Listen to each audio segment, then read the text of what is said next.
Hi guys, good evening और स्वागत है आप सबों का हमारे यूट्यूब चैनल ड्रीम क्लासेस पे। और जैसा कि आपको पता है कि ड्रीम क्लासेस पर प्रतिदिन रात के 8 बजे 30 इंपॉर्टेंट जीएस का सॉल्यूशन किया जाता है। और ये सभी क्वेश्चन प्रीवियस ईयर्स क्वेश्चन है और आने वाले एग्जाम्स के लिए काफ़ी इंपॉर्टेंट हैं।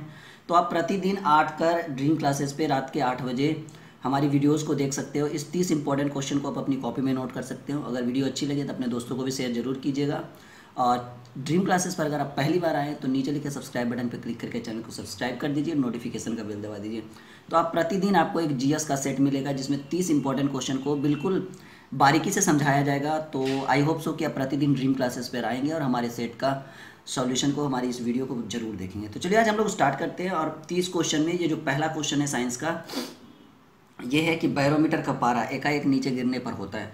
तो देखिए, जब बैरोमीटर का पारा, देखिए आराम से समझा के हम इस 30 क्वेश्चन को सॉल्व करते हैं कि जब बैरोमीटर का पारा एकाएक नीचे गिर जाए तो ऐसी स्थिति में आंधी और तूफान होते हैं। ठीक है, बैरोमीटर का पारा जब एकाएक एकदम अचानक, जो मौसम को नापने वाला जो बैरोमीटर होता है उसका पारा अगर एकाएक डायरेक्ट नीचे गिर जाए तो आंधी और तूफान आते हैं। इसी में एक क्वेश्चन आएगा कि जब बैरोमीटर का पारा धीरे धीरे नीचे गिरे तो क्या होता है। तो मौसम खराब होने की संभावना होती है। ठीक है, जब बैरोमीटर का पारा एकाएक नीचे ना गिरकर धीरे धीरे नीचे गिरे तो मौसम खराब होने की संभावना होती है। और तीसरा क्वेश्चन आएगा कि जब बैरोमीटर का पारा ऊपर चढ़ने लगता है, मतलब नीचे गिरने की अपेक्षा वो ऊपर चढ़ने लगता है, तब क्या कौन सी स्थिति पैदा होती है। तब जो होता है वो मौसम साफ होने लगता है। तो ये एक क्वेश्चन में हमने 3 क्वेश्चन डील करा।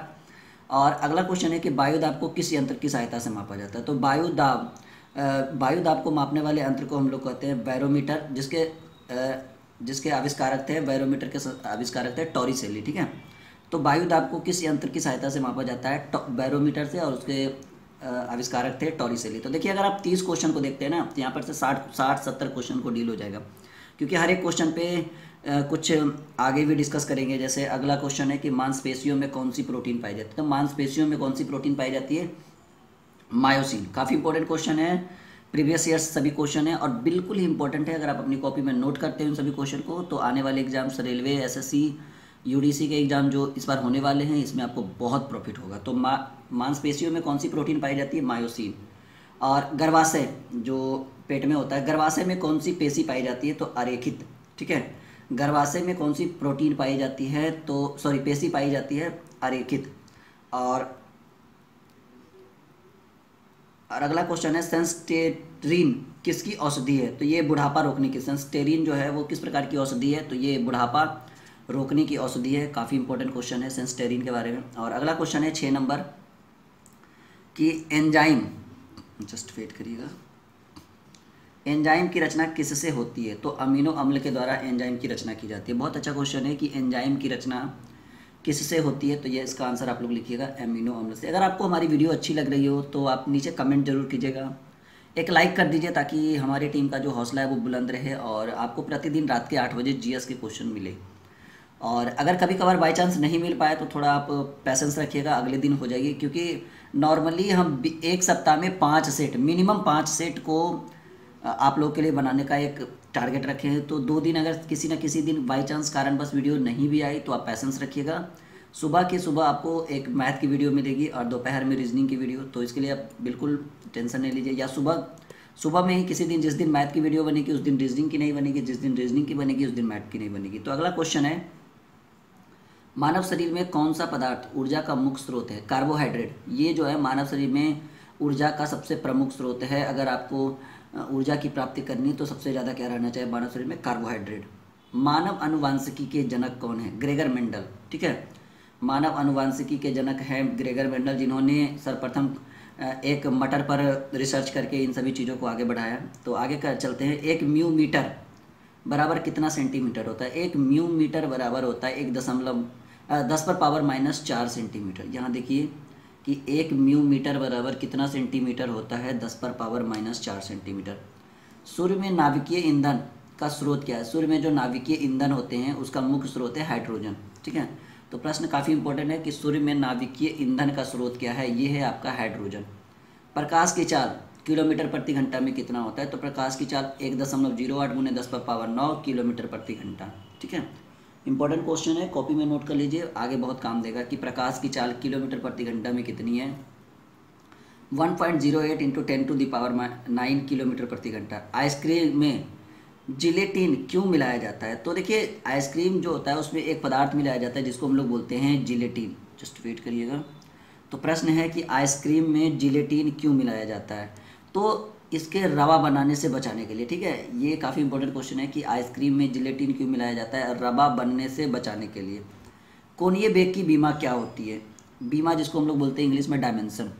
तो कोनीय बेग की बीमा होती है M0L0 टी इनवर्स, ठीक है, या सीधे बोलिए ML टी इनवर्स। कोनीय बेग की बीमा होती है ML टी इनवर्स। और एक फेमटो बराबर होता है 10⁻⁻15 मीटर। एक फेमटो बराबर 10⁻⁻15 मीटर। और ये आखिरी क्वेश्चन है, थोड़ा सा जस्ट वेट करिएगा। क्वेश्चन है इलेक्ट्रॉन के आवेश पर निर्धारण किसने किया था? तो मिलिकन ने। प्रश्न काफ़ी इंपॉर्टेंट है कि इलेक्ट्रॉन के आवेश का निर्धारण किसने किया था? मिलिकन ने। तो ये 15 क्वेश्चन आप अपनी कॉपी में नोट करिए, 16। और आगे हम लोग चलते हैं, यहाँ देखिए सभी क्वेश्चन बहुत इंपॉर्टेंट है। और ये मैं खुद आप लोग के लिए बनाता हूँ, इंपॉर्टेंट क्वेश्चन गेस करता हूँ, क्योंकि आप लोग के एग्ज़ाम्स बिल्कुल जल्द ही आने वाले, इसलिए मेरी तरफ से ये बिल्कुल इंपॉर्टेंट मानिएगा। और अगर आप प्रतिदिन रात के 8 बजे ड्रीम क्लासेस पे आते हैं तो सप्ताह के 5 दिन आपको सेट मिलेगा, मिनिमम 5 दिन। कभी कभार ऐसा होगा कि 7 के 7 दिन आपको सेट प्रोवाइड किया जाएगा। फिर जैसे ही 50 सेट जीएस के खत्म होने के बाद हम लोग जीके और जीएस मतलब फुल एक साथ रखेंगे, जिसमें प्रतिदिन 50 क्वेश्चन का सॉल्यूशन करेंगे। तो आप अपने दोस्तों को बताइए, चैनल को सब्सक्राइब करवाइए अपने दोस्तों से, ताकि उनका भी कुछ भला हो सके। और फीस भी नहीं लगती है, घर पे बैठे आराम से तैयारी कर सकते हैं।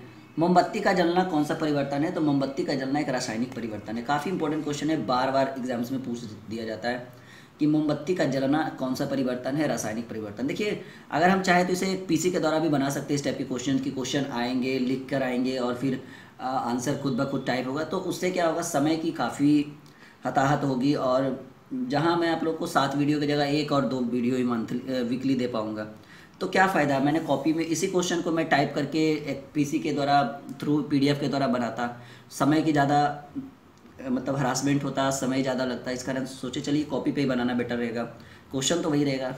तो जो स्टूडेंट जिनका पढ़ने का सच में इरादा है वो लोग इस चीज़ को समझ रहे होंगे। पीली रोशनी में एक गहरी नीली वस्तु कैसी दिखाई देती? तो पीला रोशनी में नीला वस्तु काला दिखेगा, ठीक है। प्रश्न है पीली रोशनी में एक गहरी नीली वस्तु कैसी दिखाई देगी? काली।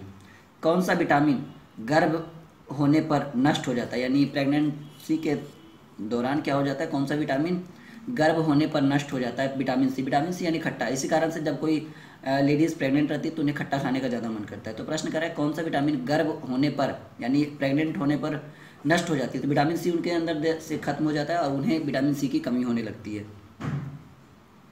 त्वरण की इकाई क्या है? मीटर पर सेकेंड स्क्वायर। सिंपल क्वेश्चन है कि त्वरण की इकाई क्या है? मीटर पर सेकेंड स्क्वायर। और सल्फ्यूरिक अम्ल का रासायनिक नाम क्या है? H2SO4। बहुत इंपॉर्टेंट क्वेश्चन है, हाईलाइटेड क्वेश्चन है कि सल्फ्यूरिक अम्ल का रासायनिक नाम H2SO4। और अगला क्वेश्चन है जिस पौधे की वृद्धि होने में सबसे कम जल की आवश्यकता होती है वैसे पौधे को कहते हैं, उस पौधे को कहते हैं यूकेलिप्टस, ठीक है। कि जिस पौधे की वृद्धि होने में सबसे कम जल की आवश्यकता होती है उसे कहते हैं यूकेलिप्टस। भारी जल में हाइड्रोजन की जगह क्या होता है? तो भारी जल में ड्यूटेरियम, ठीक है। भारी जल में हाइड्रोजन की जगह क्या होता है? ड्यूटेरियम, ठीक है। और अगला क्वेश्चन है 24 नंबर। ओहो जस्ट वेट। प्रश्न था ये वाला कि भारी जल में हाइड्रोजन की जगह क्या मिलाया जाता है? ड्यूटेरियम। मनुष्य के शरीर में पित्त कहाँ बनता है? पित्त बनता है पित्ताशय में, यकृत में, ठीक है। कहीं पित्ताशय भी दे देगा तो कंफ्यूज नहीं होइएगा, यकृत है उसका आंसर। और पित्ताशय भी है तो वो भी सही है, कोई दिक्कत नहीं है। और अगला क्वेश्चन है राइबोसोम का मुख्य कार्य क्या है? शरीर में प्रोटीन के संश्लेषण में सहायता करना। राइबोसोम का मुख्य कार्य है मनुष्य के शरीर के प्रोटीन संश्लेषण का कार्य करना। युद्धक विमान अधिक ऊंचाइयों पर क्यों उड़ते हैं? रडार संसूचन के बचाव हेतु, ठीक है। प्रश्न है कि युद्धक विमान अधिक ऊंचाइयों पर क्यों उड़ते हैं? रडार संसूचन से बचाव हेतु। और 27 नंबर क्वेश्चन है कि आपेक्षिक आर्द्रता को मापने के लिए किस उपकरण का प्रयोग करते हैं? हाइग्रोमीटर। इसे आप अपनी कॉपी में बिल्कुल नोट कर लीजिए, कोई दिक्कत नहीं है कि आपेक्षिक आर्द्रता को मापने के लिए हाइग्रोमीटर का प्रयोग करते हैं। बर्फ का द्रवनांक एवं हिमांक कितना होता है? बर्फ का द्रवनांक और हिमांक होता है 0 डिग्री सेल्सियस। 2 क्वेश्चन और बचे हुए हैं और ये 29 नंबर क्वेश्चन है कि मानव शरीर की सबसे छोटी हड्डी कौन सी होती है? स्टेपीड। ये मानव शरीर के कान में पाई जाती है, ठीक है। बस प्रश्न आएगा कि मानव शरीर की सबसे छोटी हड्डी कौन सी होती है? तो स्टेपीड तो होती है, और प्रश्न पूछा जाएगा कि मानव शरीर की सबसे छोटी हड्डी स्टेपीड मानव शरीर के किस अंग में पाया जाता है? कान में। और एक आखिरी क्वेश्चन है, छोटा सा क्वेश्चन है, बहुत इंपॉर्टेंट है। पेचिस के लिए उत्तरदायी प्रोटोजोआ कौन सा है? तो एंट अमीबा। ठीक है, पेचिस के लिए उत्तरदायी प्रोटोजोआ कौन है? एंट अमीबा। होप सो कि आपको ये वीडियो बहुत पसंद आया होगा। शेयर जरूर करिएगा अपने दोस्तों को, और अपने दोस्तों से चैनल को सब्सक्राइब करवाइए, क्योंकि हमारी टीम जो है 1 लाख सब्सक्राइबर के जस्ट करीब पहुंच गई है। तो अब आप लोग का प्यार और आप लोग के सहयोग की वजह से जब इतना आगे हैं तो आगे भी करवा दीजिए। तो thank you for watching this video, और इस टाइप की वीडियोज़ के लिए ड्रीम क्लासेस पे कंटिन्यू विजिट करते रहिए।